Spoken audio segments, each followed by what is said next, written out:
ഇന്ന് അധ്യായം 19, 20 അധ്യായത്തിലെ ചോദ്യവും ഉത്തരവുമാണ് വായിച്ചു കേൾക്കുന്നത്. അധ്യായം 19, 20 അധ്യായത്തിലെ യേശു സക്കേവോസിന്റെ ഭവനത്തിൽ വരുന്നതും 10 നാണയത്തിന്റെ ഉപമ, ജെറുസലേമിലേക്കുള്ള രാജകീയ പ്രവേശം, മുന്തിരിത്തോട്ടവും കൃഷിക്കാരും, പുനരുത്ഥാനത്തെക്കുറിച്ചുള്ള വിവാദം, നിയമജ്ഞരുടെ കപട ജീവിതം ഇങ്ങനെയുള്ള ഭാഗങ്ങളാണ് കേൾക്കുന്നത്. ചോദ്യം 1. ലൂക്കാ സുവിശേഷത്തിലെ 19 അധ്യായത്തിലെ ആദ്യ തലക്കെട്ട്. ഉത്തരം സക്കേവോസിന്റെ ഭവനത്തിൽ. ചോദ്യം 2. യേശു ജെറീക്കോയിലൂടെ കടന്നു പോകുമ്പോൾ അവിടെ ഉണ്ടായിരുന്നത് ആരെന്നാണ് ലൂക്ക എഴുതുന്നത്? ഉത്തരം സക്കേവോസ്. ചോദ്യം 3. ചുങ്കക്കാരിൽ പ്രാധാന്യനും ധനികനുമായ സക്കേവോസ് ആഗ്രഹിച്ചത് എന്തെന്നാണ് ലൂക്ക എഴുതുന്നത്?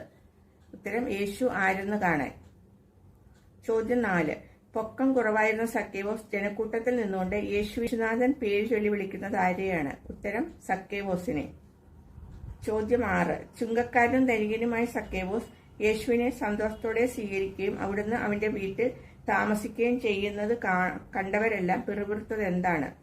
ഉത്തരം ഇവൻ പാപിയുടെ വീട്ടിൽ അതിഥിയായി താമസിക്കുന്നല്ലോ. ചോദ്യം 7. സന്തോഷത്തോടെ യേശുവിനെ സ്വീകരിച്ച സക്കേവോസ് ദരിദ്രർക്ക് കൊടുക്കുന്നുവെന്ന് പ്രഖ്യാപിക്കുന്നത് എന്താണ്? ഉത്തരം സ്വത്തിൽ പകുതി.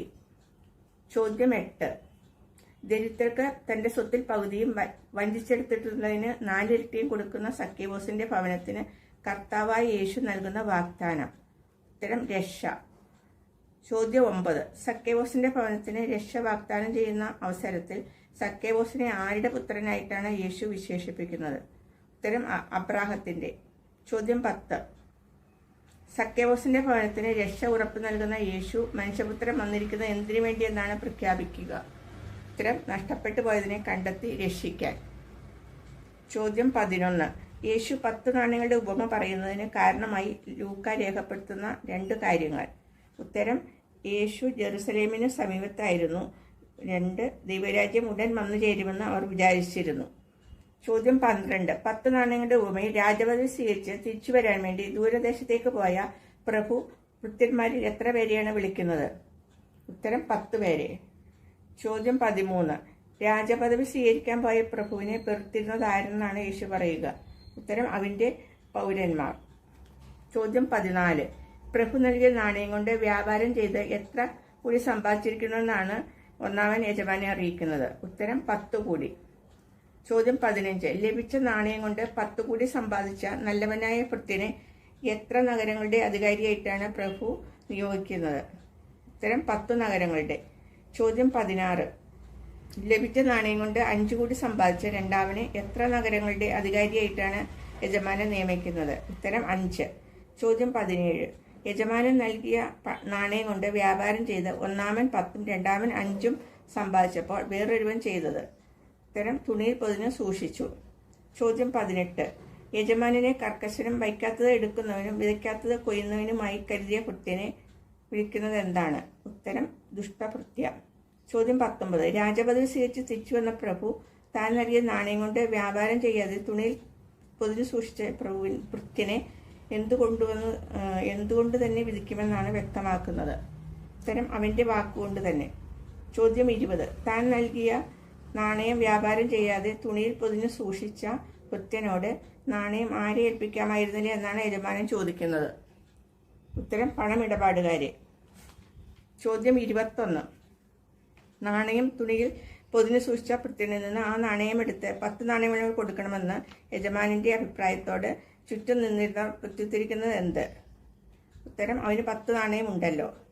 ചോദ്യം 22. 10 നാണയത്തിന്റെ ഉപമയുടെ അവസാന ഭാഗത്ത് ഉള്ളവന് നൽകപ്പെടുമെന്ന് നമ്മെ ഓർമ്മപ്പെടുത്തുന്ന യേശുനാഥൻ ഉള്ളതുപോലും ആരിൽ നിന്ന് എടുക്കപ്പെടുമെന്നാണ് മുന്നറിയിപ്പ് നൽകുന്നത്? ഉത്തരം ഇല്ലാത്തവനിൽ നിന്ന്. ചോദ്യം 23. 10 നാണയങ്ങളുടെ ഉപമ പറഞ്ഞതിന് ശേഷം യേശു യാത്ര തുടർന്നത് എവിടേക്കാണ്? ഉത്തരം ജെറുസലേമിലേക്ക്. ചോദ്യം 24. ബെത്ഫഗെ, ബെഥാനിയ എന്നീ പ്രദേശങ്ങളിൽ ഏത് മലയ്ക്കരികിലുള്ള സ്ഥലങ്ങളാണ്? ഉത്തരം ഒലിവുമല. ചോദ്യം 25. ജെറുസലേമിലേക്കുള്ള യാത്രയിൽ ഒലിവുമലയ്ക്കരികെയുള്ള ബെത്ഫഗെ, ബെഥാനിയ എന്നീ സ്ഥലങ്ങളെ സമീപിച്ചപ്പോൾ യേശു എത്ര ശിഷ്യന്മാരെയാണ് എതിരെ കാണുന്ന ഗ്രാമത്തിലേക്ക് പോകാൻ നിർദ്ദേശിക്കുന്നത്? ഉത്തരം 2 ശിഷ്യന്മാരെ. ചോദ്യം 26. ബെത്ഫഗെ, ബെഥാനിയ എന്നീ സ്ഥലങ്ങളെ സമീപിച്ചപ്പോൾ 2 ശിഷ്യന്മാരെ എതിരെ കാണുന്ന ഗ്രാമത്തിലേക്ക് പറഞ്ഞയക്കുന്ന യേശു അവിടെ എന്തിനെ കെട്ടിയിരിക്കുന്നത് കാണുമെന്നാണ് പറയുക? ഉത്തരം, ഒരു കഴുതക്കുട്ടിയെ. ചോദ്യം 27. നിങ്ങൾ എന്തിനാണ് കഴുതക്കുട്ടിയെ അഴിക്കുന്നതെന്ന് ഉടമസ്ഥ ചോദിച്ചപ്പോൾ 2 ശിഷ്യന്മാർ നൽകിയ മറുപടി? ഉത്തരം, കർത്താവിന് അതിനെക്കൊണ്ട് ആവശ്യമുണ്ട്. ചോദ്യം 28. യേശു ഒലിവുമലയുടെ ചരിവിന് സമീപമെത്തിയപ്പോൾ ശിഷ്യഗണം മുഴുവൻ സന്തോഷിച്ച് ദൈവത്തെ ഉച്ചത്തെ സ്തുതിക്കാൻ തുടങ്ങിയത് എന്തിനെ പറ്റിയാണ്? ഉത്തരം, തങ്ങൾ കണ്ട എല്ലാ അത്ഭുത പ്രവൃത്തികളെയും പറ്റി. ചോദ്യം 29. യേശു കൈതക്കുട്ടിയുടെ പുറത്ത് ഒലിവുമലയുടെ ചരിവിന് സമീപമെത്തിയപ്പോൾ ശിഷ്യഗണം മുഴുവൻ സന്തോഷിച്ച് ദൈവത്തെ ഉച്ചത്തിൽ സ്തുതിച്ചുകൊണ്ട് അനുഗ്രഹീതരാന് ആരെന്നാണ് ആർത്ത് വിളിച്ചത്? ഉത്തരം, കർത്താവിന്റെ നാമത്തിൽ വരുന്ന രാജാവ്. ചോദ്യം 30. ജെറുസലേമിലേക്കുള്ള രാജകീയ പ്രവേശന അവസരത്തിൽ യേശുവിനെ ജനക്കൂട്ടം കാണുന്നത് ആരായിട്ടാണെന്നാണ് ലൂക്ക ചിത്രീകരിക്കുന്നത്? ഉത്തരം, കർത്താവിന്റെ നാമത്തിൽ വരുന്ന രാജാവ്. ചോദ്യം 31. ഉച്ചത്തിൽ ദൈവത്തെ സ്തുതിച്ച് ആർത്തു വിളിക്കുന്ന ശിഷ്യന്മാരെ ശാസിക്കാൻ യേശുവിനോട് ആവശ്യപ്പെട്ട ഫരിസേയരോട് ഇവർ മൗനം ഭജിച്ചാൽ ആർത്തു വിളിക്കുമെന്ന് യേശു പറയുന്നത്? ഉത്തരം, കല്ലുകൾ. ചോദ്യം 32. സമാധാനത്തിനുള്ള മാർഗം ഇപ്പോൾ മറയ്ക്കപ്പെട്ടിരിക്കുന്നത് ആരുടെ ദൃഷ്ടിയിൽ നിന്നാണെന്നാണ് യേശു വിലപിക്കുന്നത്? ഉത്തരം, ജെറുസലേമിന്റെ. ചോദ്യം 33. ശത്രുക്കൾ ജെറുസലേമിന് ചുറ്റും പാളയമടിച്ച് വളയുകയും ഞെരുക്കുകയും തുടർന്ന് ആരെ നശിപ്പിക്കുകയും ചെയ്യുമെന്നാണ് യേശു മുൻകൂട്ടി പറയുന്നത്? ഉത്തരം, ജെറുസലേമിനെയും മക്കളെയും. ചോദ്യം 34. ജെറുസലേം ദേവാലയത്തിന് പ്രവേശിച്ച യേശു അവിടെ എന്ത് നടത്തിക്കൊണ്ടിരുന്നവരെയാണ് പുറത്താക്കാൻ തുടങ്ങിയത്? ഉത്തരം, കച്ചവടം. ചോദ്യം 35. എൻ്റെ ആലയം പ്രാർത്ഥനാലയം എന്ന് എഴുതപ്പെട്ടിരിക്കുന്ന പഴയ നിയമഗ്രന്ഥം? ഉത്തരം, ഏശയ്യ. ചോദ്യം 36. യേശുവിനെ നശിപ്പിക്കാൻ മാർഗം അന്വേഷിച്ചുകൊണ്ടിരുന്ന പുരോഹിത പ്രമുഖന്മാർ, നിയമജ്ഞർ, ജനപ്രമാണികൾ എന്നിവർക്ക് ഒന്നും ചെയ്യാൻ കഴിയാത്തതിന് കാരണം എന്തായിരുന്നു? ഉത്തരം, ജനങ്ങളെല്ലാം യേശുവിനെ വിട്ടുപോകാതെ നിന്നതിനാൽ.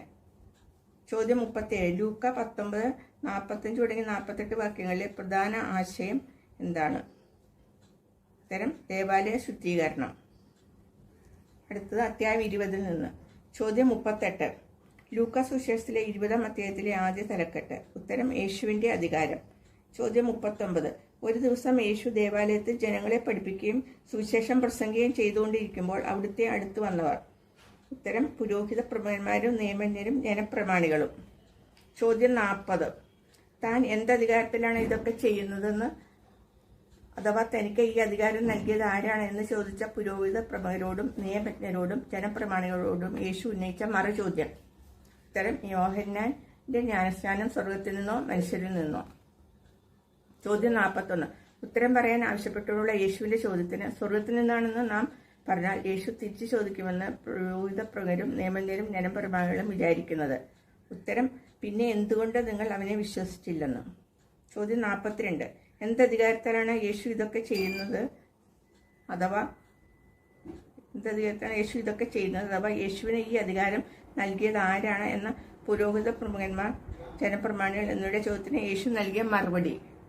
ഉത്തരം, എന്തധികാരത്തിലാണ് ഞാൻ ഇത് ചെയ്യുന്നതെന്ന് ഞാനും നിങ്ങളോട് പറയുന്നില്ല.